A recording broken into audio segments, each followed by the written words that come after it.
काव्य शास्त्र में शास्त्रज्ञों ने, शास्त्र निर्माताओं और चिंतकों ने साहित्य सृजन के हेतु और प्रयोजन पर विस्तार से चर्चा की है। कोई कैसे कवि या रचनाकार बन जाता है, उसके रचनाकार होने की प्रेरणा क्या होती है, उसके रचनाकार बनने के उद्देश्य क्या होते हैं, इन पर भी विस्तार से चर्चा की गई है। किंतु यह कहा गया कि यदि स्वांतः सुखाय साहित्य सृजन होता है तो लोकहित, परहित, जनहित और राष्ट्रहित के लिए भी साहित्य सृजन होता है। स्वास्थ्य लाभ के लिए, आध्यात्मिक बोध के लिए, दार्शनिक चेतना के लिए भी साहित्य सृजन होता है। साहित्य केवल मनोरंजन का ही कारक नहीं होता, साहित्य संस्कारों का निर्माता भी होता है। साहित्य वही होता है जो हित के भाव को अपने साथ लेकर आगे चलता है। साहित्य केवल कुंठा, त्रास, बिखरन, टूटन, इनकी व्याख्या नहीं करता। यदि इन पर विचार करता भी है तो इनके समाधान की ओर भी उंगली उठाता है। वो एक मार्ग प्रशस्त करता है, क्या करें क्या न करें इसकी शिक्षा भी प्रदान करता है। साहित्य मूल्यों का प्रतिपादक भी होता है। महामती प्राणनाथ ने इन समस्त हेतुओं और प्रयोजनों पर विचार किया। कोई कवि यदि कविता करता है और उसकी कविता उसे लोकप्रिय बनाती है तो उसके पास एक विलक्षण ईश्वर प्रदत्त प्रतिभा है। उस प्रतिभा के बल पर वह कवि बनता है। कुछ साधना से, तप से, ज्ञानार्जन से, अध्ययन से, आध्यात्मिक बोध से, भक्ति से, अपनी साधना पद्धति से, सत्संगति से वह साहित्य की ओर, कविता सृजन की ओर अग्रसर होता है। तो प्रतिभा भी, व्युत्पत्ति भी, अभ्यास भी निश्चित रूप से कविता के हेतु के रूप में, साहित्य के हेतु के रूप में आते हैं। और उद्देश्य की दृष्टि से अगर हम देखें तो धनार्जन भी साहित्य सृजन का एक उद्देश्य तो है, किंतु वह गौण उद्देश्य है। प्रकारांतर से यदि साहित्य से धन की प्राप्ति भी होती है, मुख्य रूप से साहित्य सृजन, साहित्यकार का ध्येय वह धनार्जन नहीं होता। और केवल सस्ता मनोरंजन भी साहित्य का उद्देश्य नहीं होता। इसलिए हमारे यहां तो कहा गया, राष्ट्रवादी कवि मैथिलीशरण गुप्त ने भारत भारती जैसी रचना लिखकर हम कौन थे, क्या हो गए और क्या होंगे, अभी इसका बोध कराया। हमारे उज्जवल गौरवशाली भारतीय अतीत का बोध कराया, वर्तमान समय की चुनौतियों से अवगत कराया और भविष्य की संभावनाओं को विचार करने की ओर ध्यान आकृष्ट भी किया। गुप्त जी ने कहा, केवल मनोरंजन ही ना कवि का कर्म होना चाहिए, उसमें उचित उपदेश का भी मर्म होना चाहिए। महामती प्राणनाथ ने भी अपनी वाणी को केवल मनोरंजन हेतु निर्मित नहीं किया। उन्होंने पूरे समाज, पूरे देशवासियों, पूरी सृष्टि के सुंदर साथ से जुड़े हुए तमाम उन अनुयायियों में एक चेतना जागृत की, एक बोध पैदा किया, राष्ट्र के उन्नयन का, राष्ट्र की भक्ति का, सांस्कृतिक चेतना का, अध्यात्म और दर्शन की मूल भावना से अवगत कराने का जो प्रयत्न महामती प्राणनाथ ने किया, वो स्तुत्य प्रयत्न है, वो वंदनीय है। इन सब के साथ साथ रस स्वरूप परमानंद की प्राप्ति कैसे हो, उसके लिए क्या करना है, उसकी साधना और भक्ति भी साहित्य सृजन का एक महत्वपूर्ण उद्देश्य बन जाता है। ऐसे संतों, साधुओं, साधकों, समाज सुधारकों, विचारकों, दार्शनिकों, इन सब के प्रदेय को यदि हम देखें तो फिर से गुप्त जी की ये पंक्तियां हमारे सामने तत्काल स्मरण में आती हैं, उद्घाटित होती हैं। है कविता का काम लोकहित करना, सद्भावों से मन मनुज मात्र का भरना।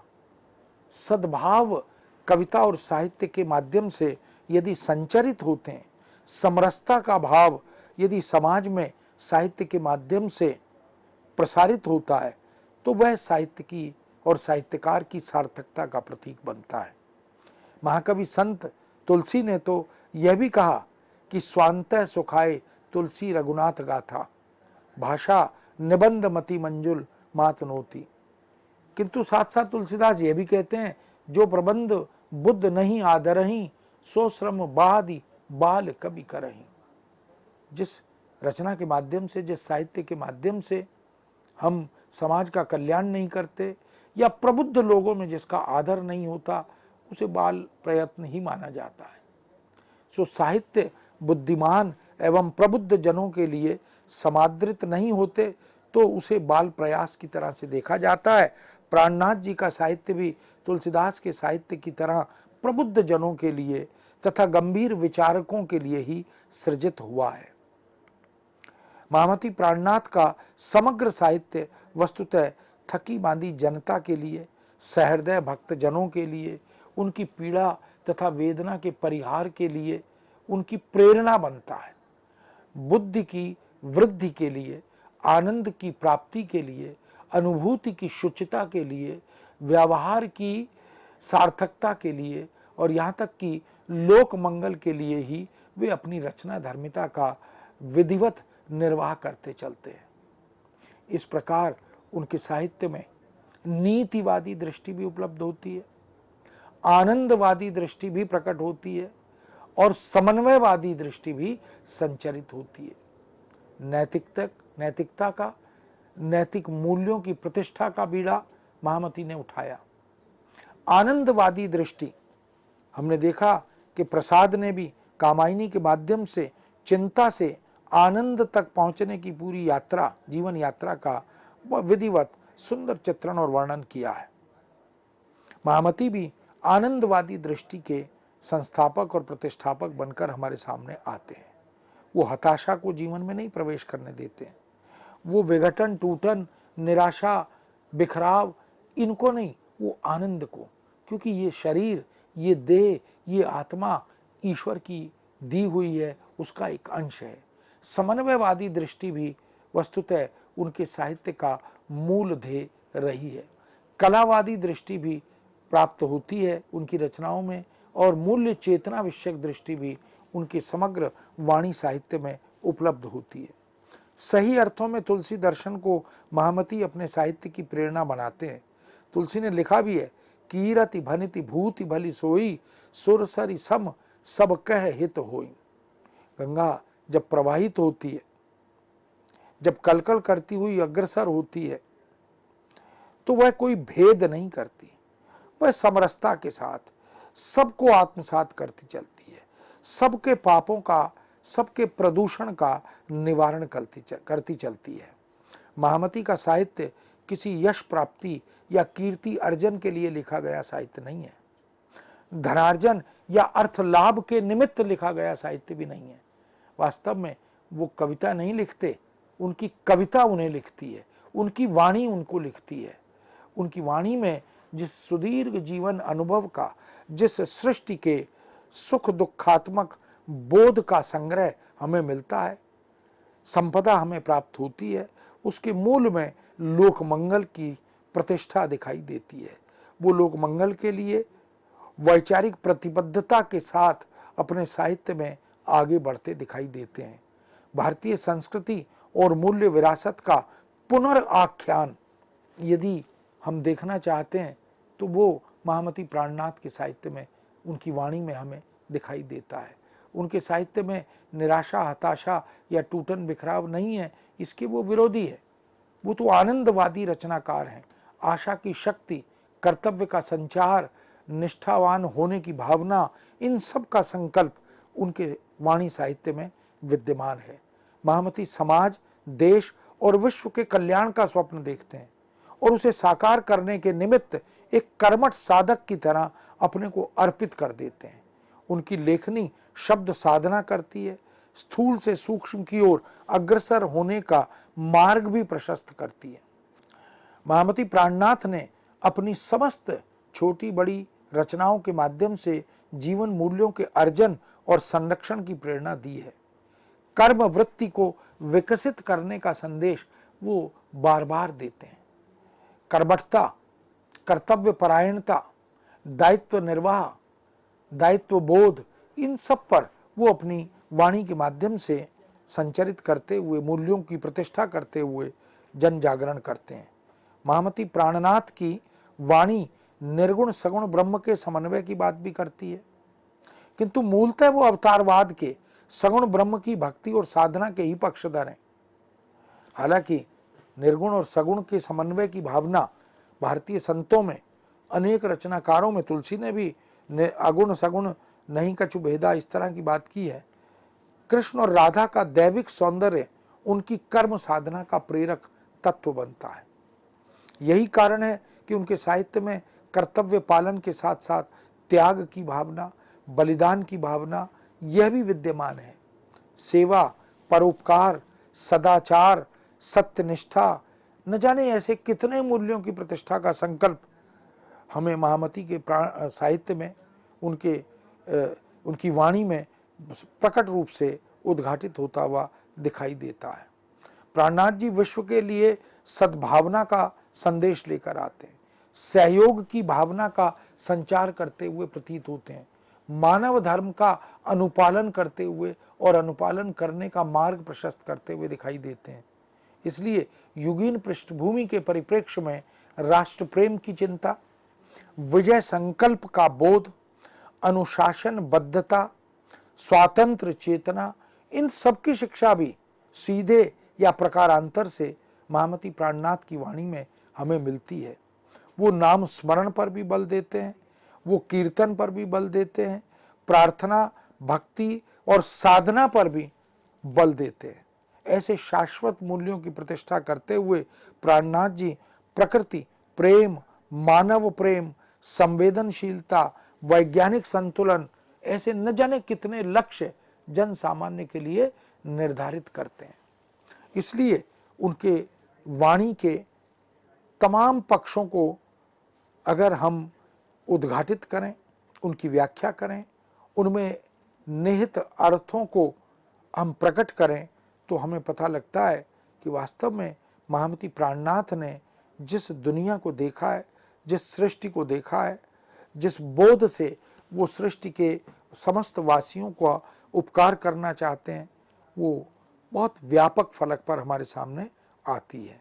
आत्मज्ञान, आत्मविश्वास, आत्मबल, स्वाभिमान, आत्मनिर्भरता, निर्भीकता, ऐसे न जाने कितने गुणों के महत्व और उपादेयता को भी वो अपने साहित्य सृजन में सीधे या प्रकारांतर से व्याख्यायित करते हैं।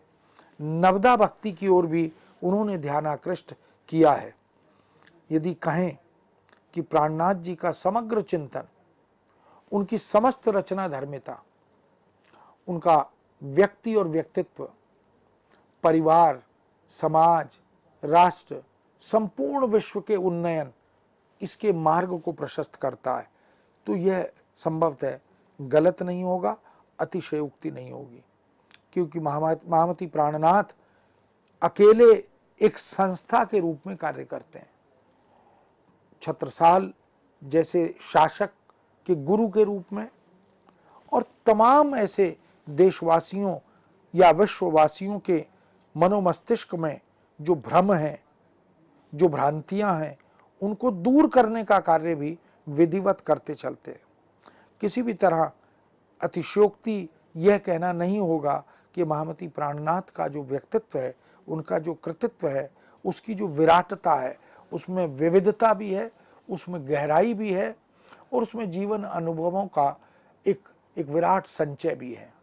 उनकी काव्य भाषा विशिष्ट है, अर्थ व्यंजक है, पद रचना सुगठित है, शब्दार्थ की सुनियोजित अन्विति उसमें विद्यमान है। उनके संपूर्ण साहित्य में हम देख सकते हैं कि शब्द चयन अत्यंत सटीक और सार्थक रूप में प्रकट होता है। उनका प्रतीक विधान, उनकी बिंब योजना, उनकी कल्पना की सृजनात्मकता, शक्ति संपूर्ण काव्य को सहजता और लालित्य प्रदान करने में अग्रसर दिखाई देती है। वास्तव में इस तरह के रचनाकार जो विलक्षण सृजक के रूप में हमारे सामने आते हैं, उनके बारे में अगर हम कुल मिलाकर कुछ कहें तो समग्रता के साथ यह कह सकते हैं कि महामती प्राणनाथ के साहित्य का उद्देश्य परहित, लोकहित, जनहित ही है। तुलसी के शब्दों में परहित सरिस धर्म नहीं भाई, ठीक उसी भावना को महामती प्राणनाथ ने अपने साहित्य में चरितार्थ किया। तुलसी तो कहते हैं परहित सरिस धर्म नहीं भाई, पर पीड़ा सम नहीं अधमाई। किसी दूसरे मनुष्य को, किसी सांसारिक को पीड़ा देना, किसी तरह से उसे कष्ट देना, किसी तरह से उसकी उपेक्षा करना, ये एक बड़ा पाप है। अग माने पाप, ये बड़ा पाप है। और दूसरे के हित के निमित्त जीवन अर्पित करना, इससे बड़ा कोई धर्म नहीं है। तो धर्म और अधर्म, इसको भी डिफाइन तुलसी ने जैसे किया, उसे महामती प्राणनाथ ने अपने जीवन शैली से, अपने आचरण और व्यवहार से, अपने साहित्य से प्रतिपादित किया। महामती प्राणनाथ की यह स्पष्ट मान्यता थी कि मानव की सेवा करके ही मानव ईश्वर को पा सकता है। यही ब्रह्म से साक्षात्कार का सरल मार्ग भी है। इसलिए उन्होंने बार बार यह बात कही कि मनुष्य ईश्वर को यदि प्राप्त करना चाहता है तो ईश्वर के अंश रूपी मनुष्य की सेवा उसे करनी चाहिए। हमने सिख समुदाय में, सिख धर्म में सेवा धर्म को कैसे निभाया जाए, इसके जो मानक, इसके जो आदर्श वहां स्थापित किए गए, उसको देखा है। पूरे संत साहित्य में संतों की मूल भावना और चेतना में इस जन सेवा का जो मूल मंत्र संचरित किया गया, उसको भी देखा है। उसी को महामती प्राणनाथ भी एक प्रकार से अपनी रचना धर्मिता से जोड़ते हैं। वो बार बार आह्वान करते हैं कि ईश्वर को प्राप्त करना है तो मनुष्य के माध्यम से, यानी जो मार्ग है वो मानव सेवा के माध्यम से ही खुलता है।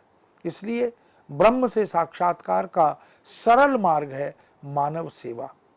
कह सकते हैं कि प्राणनाथ जी का युगबोध प्रखर युगबोध है।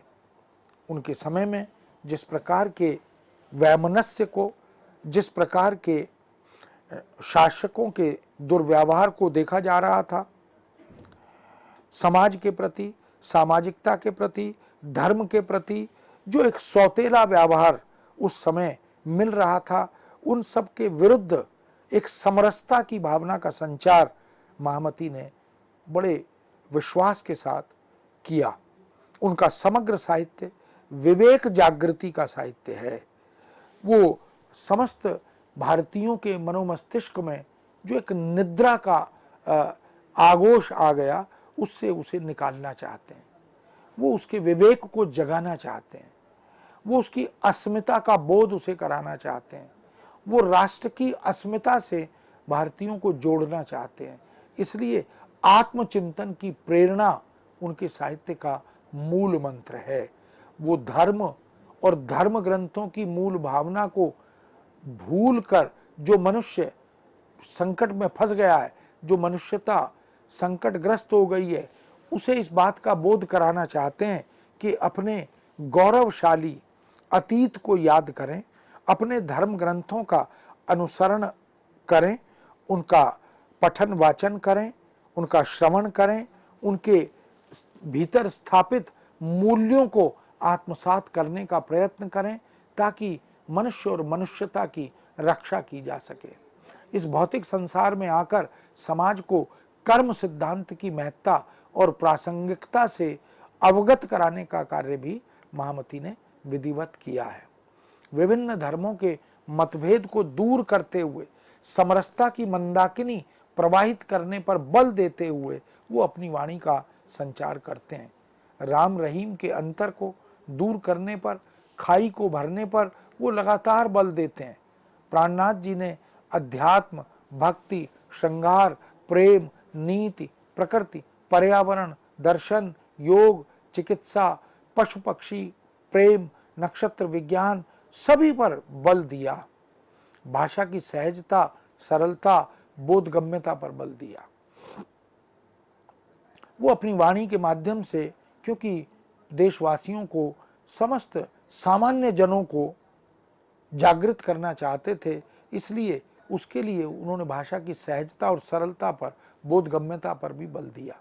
समाज, संस्कृति, राष्ट्र, राष्ट्रीयता, राष्ट्र गौरव, मानव मूल्य, इन सब को साहित्य की एक धरोहर बनाकर वो पुनराख्यान के रूप में प्रस्तुत करते चले जाते हैं।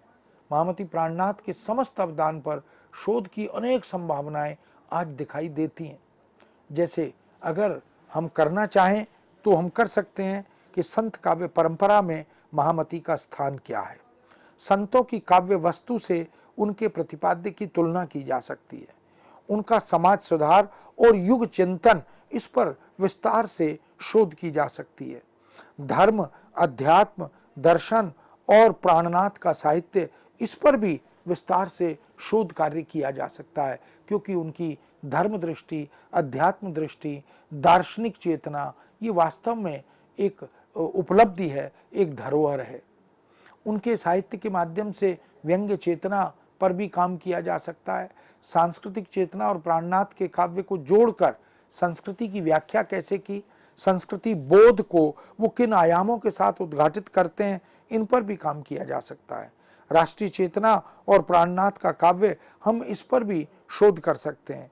धार्मिक चेतना और प्राणनाथ का काव्य, नारी विमर्श और महामती प्राणनाथ का काव्य, साहित्य में रहस्यवाद और प्राणनाथ का काव्य, क्योंकि सभी संतों ने रहस्यवादी भावना के माध्यम से अपनी वाणी को हमारे समक्ष उपलब्ध कराया।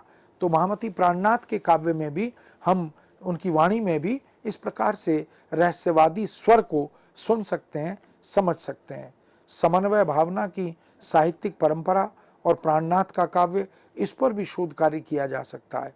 भारतीय साहित्य पद्धति और प्राणनाथ का काव्य, भारतीय भक्ति पद्धति और प्राणनाथ का काव्य, या पर्यावरण और प्रकृति चेतना और प्राणनाथ का काव्य, ऐसे अनेक बिंदु, ऐसे अनेक शोधात्मक तत्व हमारे सामने उद्घाटित होते हैं। मध्ययुगीन राजनीति के परिदृश्य और महामती प्राणनाथ के काव्य की चर्चा भी शोधात्मक दृष्टि से की जा सकती है। अर्थ चिंतन की साहित्यिक परंपरा और प्राणनाथ का काव्य, इस पर भी हम काम कर सकते हैं।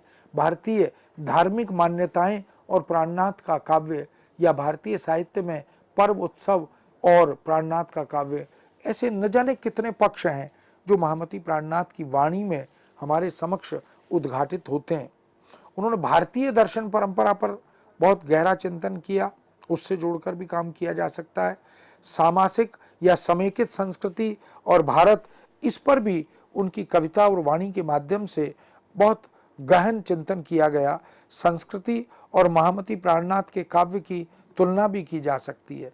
प्राणनाथ जी के काव्य में समन्वय के तत्व, या भक्ति की परंपरा और महामती प्राणनाथ, या काव्य भाषा की अवधारणा और प्राणनाथ जी की काव्य भाषा, या भाषा शिल्प की सशक्त परंपरा और प्राणनाथ का काव्य, इन सब बिंदुओं पर हम गंभीरता से, विस्तार से काम कर सकते हैं।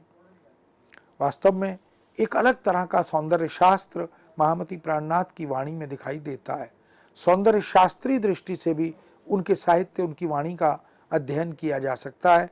प्राणनाथ के काव्य में समाजशास्त्रीय दृष्टि से विवेचन करने की भी संभावनाएं प्रचुर मात्रा में दिखाई देती हैं। तो मित्रों, कह सकते हैं कि महामती प्राणनाथ एक विराट व्यक्तित्व हैं, एक विराट संत के रूप में, एक विराट चिंतक, कवि, समाज सुधारक के रूप में हमारे सामने उपस्थित होते हैं। पूरी दुनिया में, पूरे विश्व में उन्होंने करोड़ों अनुयायी बनाए हैं। इन सब का मूल कारण यही है कि उन्होंने जिस तरह की वाणी साहित्य की का सृजन किया, जिस तरह के वाणी साहित्य से हम सबको उपकृत किया, वो वास्तव में प्रणम्य है, स्तुत्य है, और उनके इस प्रदेय के प्रति हम सब कृतज्ञता ज्ञापित करते हैं। महामती प्राणनाथ का साहित्य वास्तव में पूरे मध्यकालीन साहित्य की समस्त प्रवृत्तियों का प्रतिनिधित्व करने वाला साहित्य भी है। तो मित्रों, इस विषय को अभी यहीं विराम देते हुए नए विषय के साथ आपके समक्ष पुनः उपस्थित होने का प्रयत्न करेंगे। तब तक के लिए आज्ञा दीजिए। नमस्कार, धन्यवाद।